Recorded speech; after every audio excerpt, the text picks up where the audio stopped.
All right. If you're ready, we'll just go ahead and kick this off. Yeah. Cool. All right, everyone. This is Pete Rock with Gamertag Radio here with Brendan Greene, aka PlayerUnknown. This interview is brought to you by Western Digital. Brendan, thanks for coming on the show. Appreciate it. Oh, thanks for having me. Oh, absolutely. So, for those that are uninitiated, please tell us a little bit about yourself. So I created a Battle Royale game mode way back in ARMA 2 about 4 years ago or so. It proved to be quite popular going through ARMA 2 and ARMA 3, and then about 3 years ago,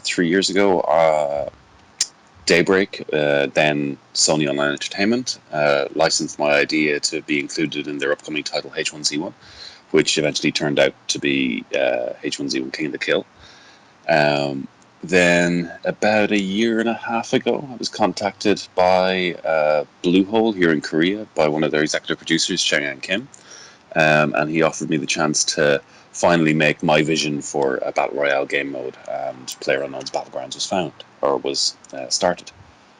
Awesome. Was something like this always in the back of your mind? Because I believe this started off as a mod. So was the goal for you to always go bigger and better and try to make a full branded game out of your idea, or is this just 100%. Okay. Yeah, I mean, ever since I started making the mod, I always dreamed of having a standalone game. Like, I loved working in Arma 3. It's a great engine to mod with, but it was always kind of my dream to finally make a standalone version of the game mode. I had a chance with H1, but really they licensed my idea and they went their own way with it. They kind of simplified the idea. When I was given the chance to make Battlegrounds, it was finally a chance to really make what I thought a Battle Royale game mode could be. And has your experience so far working with Bluehole and everything met your expectations of what it would be like going into creating your own IP and title? Even more than what I expected. Like, with the amount of freedom we've been given as a team within the company has been amazing. We've been allowed to call our own shots. We work as kind of an indie team within the bigger company of Bluehole. Mm-hmm. The management they're great. They let us make all our own decisions. The team that we have is tremendous. I mean, they're all super passionate about what they do, and the amount of thought they put into things kind of blew me away at times. That's fantastic. I've been playing the game, I want to say, for the past month and change. I gave it a little bit of time to bake when it came out into early access on Steam. And Sure. I've been playing nonstop. It's been a long time since I've, come home and shirked my husband duties to just play the game. And I've been hearing that a lot. People are saying like, I'm addicted to your game, and it's like, sorry. It's a good thing. Yeah, it's been amazing the response we've got. I always believe that for my vision about Royale, it's really kind of giving people the freedom to play the game however they want, give them a good selection of weapons, good depth to the loot, and character systems like the boost system. And if you just give them the freedom on this massive island to have a playground, but have an end goal being killing everyone else, people will find crazy ways to play the game, and it's shown over the last 2 months. Absolutely. And speaking of keeping it fresh, I'd like to, aside from just running around on an 8x8 map, is there what do you have in mind for keeping this game fresh and exciting and fun over the next coming months, years, etc.? Well, for the moment, our focus is really on optimizing the client and the servers. That's where our core focus as a team at the moment. Last month, our engineers were focused on improving server performance. Right. Our engineers are split into, the development team, which kind of do most of the development, but then we have a smaller SWAT team of developers that kind of tackle problems as they come up. At the moment, they're looking at our servers and profiling them to try to improve server performance over this month. So, it's, for us, early access is really about polishing the game as it is.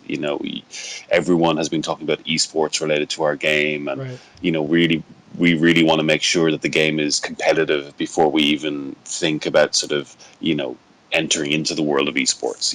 It's at the moment, you can't have an esport with a game that people will die from bugs and stuff like this. So, that's what our core focus is during early access. But to keep the game fresh, we have 2 new maps coming. We have one based in kind of the previous Yugoslavia kind of region, the Adriatic, I guess. And then the other one's based in Peru. And one is a more kind of a deserty map, while the other one is more kind of not Mediterranean. Well, it is kind of Mediterranean, that kind of like feel. So, we have our custom games, which will be expanding to more people and adding more features into it. But for us, it's really about making sure the core game is solid, Right. leading up to launch. That's fantastic. It's just again, I don't know if it's come across, but our listeners, the people on our Discord server, have been having a phenomenal time with this. We've got like 2 channels now. There's so many people playing it, especially within our community. You mentioned something about esports, and obviously that's the big hot topic, right? With a lot of games. Yeah. I know you said you want to make sure that the game comes out correct and proper before you guys even start to sniff something within the esports component. But if you did, what would be your ideal scenario for esports? Well, I mean, this is like I always thought a battle royale type game mode would be a great sport to watch. I love watching esports, but I always kind of, I see these massive stadiums with like 20, 30,000 people in stadiums, and there's just 2 teams of 5 on stage, and I always wanted to kind of make it more into a spectacle where you have like 64 people in the center of the arena playing a game, and that kind of bigger sense of esports. Right. But we're not touching esports at the moment. We've employed Chris Pankhurst or Panky. He's ex Rainbow Six Siege, and he's doing a lot of research and looking into what teams and what organizations would want from a battle royale game mode, and what we need to do as a game to fulfill those needs. So we're very sort of, we want to take baby steps essentially. We don't want to rush things. I believe that any kind of esport has to grow organically, that the community have to want it first, and if the community don't want it, you can't really force an esport on a game. Correct. So we're really, our focus on esports at the moment is just really just researching and trying to figure out what's needed from the game to make it competitive. For a live setting, it will be hard to do a battle royale in a live setting, because you can't really have rounds of 64 players, because you can't bring, say, 1,000 people or 1,000 competitors. Right. So we have to figure out ways to do it with probably like 128 players would be kind of a maximum number you could probably bring to an event. So we're really looking into ways that we can do that successfully.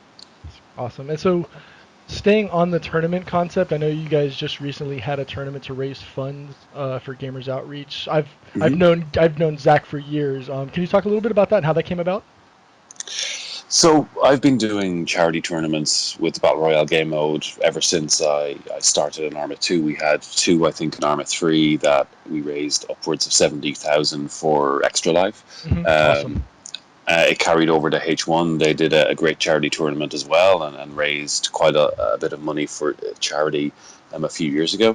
And then, when we came with Battlegrounds, I wanted to do the same. I really believe that when you have success, you're bound to try to help people, if you can.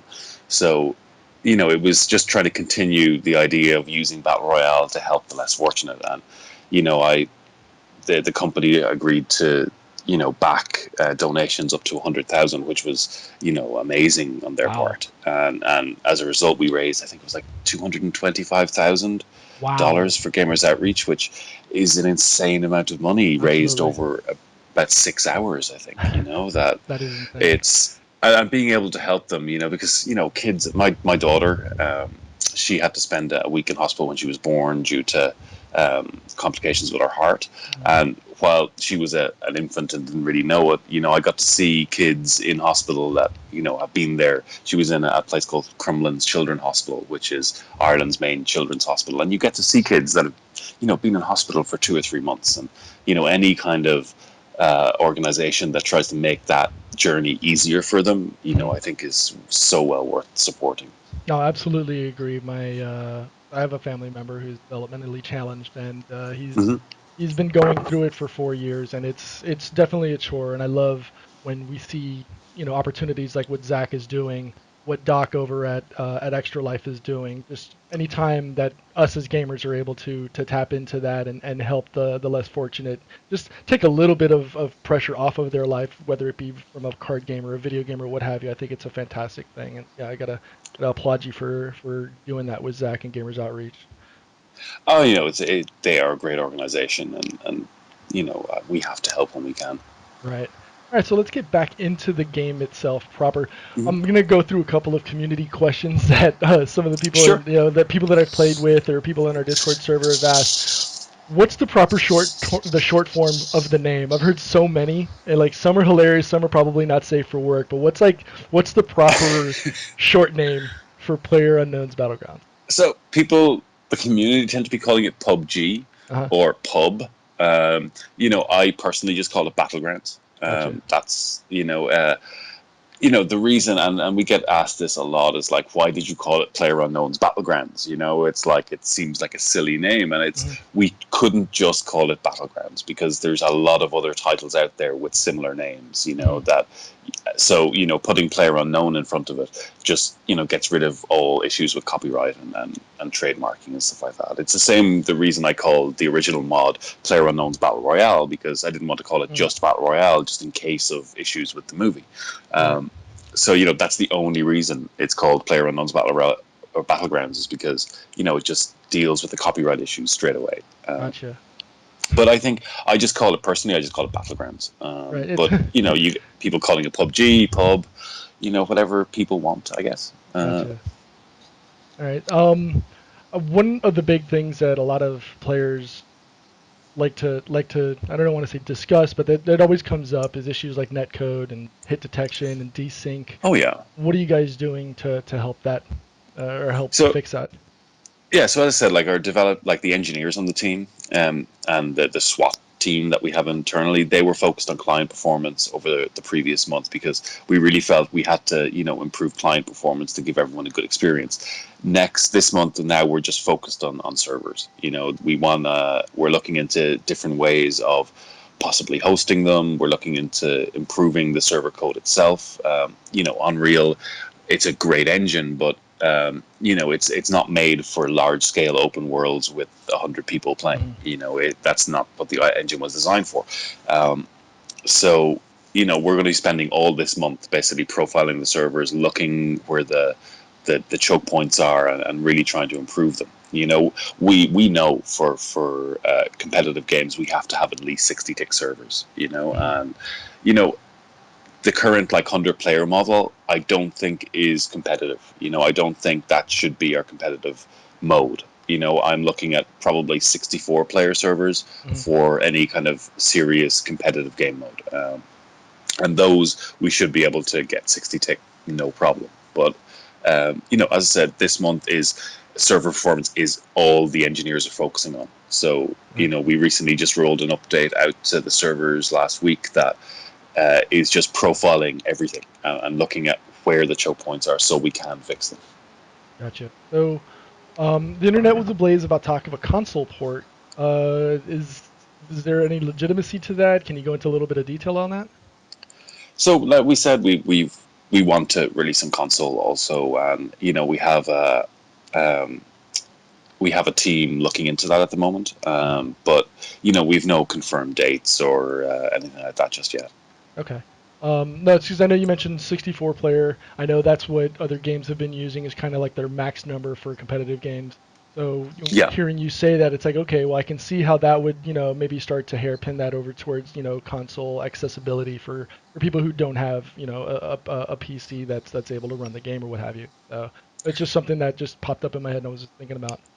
Um, And also, like, I mean, the team that are working on the console version, mhm, they're not part of the core development team. There's a company called Anticto. They're based in Spain. mhm, There's three of them basically. They're super smart engineers. They did the character clothing and customization system. It's called Mutable. It was in APB Reloaded, I think.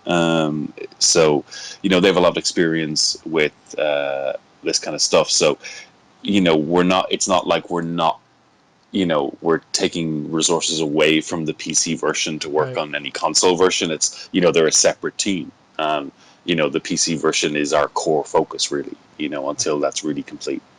Gotcha.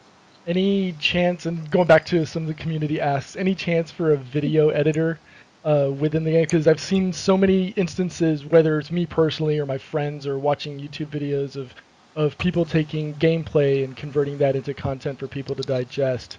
Is there a possibility of something like that coming into PlayerUnknown's Battleground in the future? Oh, sure. So we have both 2D and 3D replays. If you want to get a sense of what the 2D replays will be like, if you look at the ARMA 3 leaderboards, we have match tracking for every single match that happens, and you can watch, the match back in 2D on a map and see where everyone went and track people's movements. But we also have full in-game 3D replays planned with, free roam cameras and slow motion and stuff like that. So you can watch your round back in the engine, kind of like CSGO demos, I guess. Right. And we have a team. We we have a team working on this that we've no ETA. We'd like to get it done within a few months, but we've no ETA on it yet. But we want to do like a full replay system, and this also benefits any possible esport because it allows us to replay kill, because tracking kills in Battle Royale in a live event is insanely hard, because having 64 plus people fighting at the same time, keeping an eye on all of that going on at the same time would be difficult. Exactly. So having a live replay system is the way that we will get around this. And it's going to benefit esports, but it's also going to benefit hugely content creators, because you'll be able to go in and create machinimas of your match, because you can follow yourself around or follow someone else around, and watch action in slow motion and record it. And ultimately I want a cinematic camera in there that you can create depth of field and other stuff like that to really make some interesting content. Absolutely. So we know that PUBG is in early access. How much longer are you anticipating until we get a full release? We're thinking, we've said about 6 months in early access. So, we're hoping sometime in fall to be releasing the full version of the PC game, or the PC version. We've no confirmed ETA yet, but it is within, about 4 or 5 months. Gotcha. Awesome. And then will there be an incentive for early access players when the game does go into full release? I'm not sure what you mean by incentive. Like, we don't see ourselves raising the price at all. We want to keep it at, we think $29.99 is a pretty good price for the product. As I said, we'll be including modding sometime in the future as well, but we have to find the correct way to do that. But we'll probably give our early access players maybe a custom skin or something like this. Right. Yeah, because I know there's some people that have been running around with this coat that I cannot get anywhere, whether it's from a. So this was the deluxe version. Like, we had some deluxe editions, like pre-purchase editions, and one of them was the deluxe edition, which came with the PlayerUnknown's set. And we had very limited numbers to give away, and they all went like hotcakes basically. And as a result now, the Steam Marketplace, I think the coat is up to like $200-300 in the Steam Marketplace, which is insane to me. But that's our plan with cosmetics anyways, to kind of create this economy, the reason you see our in-game crates, they sort of double in price every time you buy one, and it's to create a soft limit for the amount of crates you can buy every week, so that we do create rarity among skins, because I want to be able to reward players for playing the game. You get a crate, you get a key and open it, and you've got a $100 skin. That it's trying to give back to the people that are playing the game. Yeah, I've actually ventured into the Steam store, and I saw the price, and I promptly closed it because I was like, yeah, I'm not gonna spend $100 on a skin. No, right. But there are people that spend $100 on skins. It's Oh yeah, absolutely. No, I get it. I've wallet warriored my way into crates on other games, so I don't know. Maybe I wouldn't be surprised if maybe I do end up in a coat in the future. right. So, for people that were not aware, or if they wanted more information on the game, where can we go? So we have our Twitter, PU Battlegrounds, and we're pretty active on that. We try to post updates pretty much every day, and it's something we've always been committed to since day one, which is like this really open development process where we just lay everything out. We want to, because I come from, I'm not an industry veteran. I come from being essentially a consumer of games to now making games, and it's the one thing that really frustrated me about seeing games getting made, that I never really knew how they got made. I never really understood the process of getting games being made. So this is something I really wanted to take on when making my own game, was to show people how games get made, and show the nitty gritty of how systems are designed and all this kind of stuff. So our Twitter, we try to keep updated with work in progress shots and stuff like that. We have a Facebook as well, Play Battlegrounds, and our website, playbattlegrounds.com. We also have forums linked off our website, forums.playbattlegrounds.com, and we have a pretty active community there. And if you're playing the game and want to leave feedback and suggestions, leave them there. And the team, we do an internal kind of wrap up of what the forums have suggested and reported over each week, so the team can look into it. So we're deadly serious about really taking our community's feedback and trying to make the game better via it. I appreciate you taking your time early morning to jump on this call with us and talk player and then Battleground. I've had a blast with the game. I cannot wait until to see what you guys have coming up in the coming months. You guys be at E3? Yeah, we'll be there. I'm heading actually to. I've got a long trip ahead of me. I'm heading to Seattle on Saturday, then E3 next week, and then Sweden. We just announced we're doing a massive LAN event at DreamHack, so that's going to be fun. Yeah, can you talk more about the DreamHack thing? Yeah, so basically we're just. Let me pull up the press release because I can't remember exactly what it said. No, but basically we're having a massive 100-player rounds in the LAN event, and everyone at the Bring Your Own Computer event will be given like a test version of Battlegrounds to play at the event, so they can test it out. It's more just to run it in a LAN environment, not meant to be super competitive, but just to give people at DreamHack a new experience, essentially. That's awesome. That's all. As soon as we saw the press release hit this morning, it was like, oh wait, do you think we can go? And I was like, oh, that's right after E3. Yeah, we're gonna be a little tired. I don't know if that's gonna happen. Oh yeah, no. So we leave E3 on the 15th and arrive like late on the 16th, and then the following morning we have to go straight and start like setting up. So it's going to be fun. We're going to be walking around like zombies. Yeah, I can imagine. I can imagine. Well, we will be at E3 as well. Hope to run into you. Yeah, I mean, we'll be around, so just hit me up and we can hook up. And yeah, I'll message you some stuff after the call. Okay, awesome. Well, once again, Brendan, thanks for being on the show. Really appreciate it, and hopefully see you in the game. Yeah, 100%. All right. Thanks so much, Peter. Oh, thank you.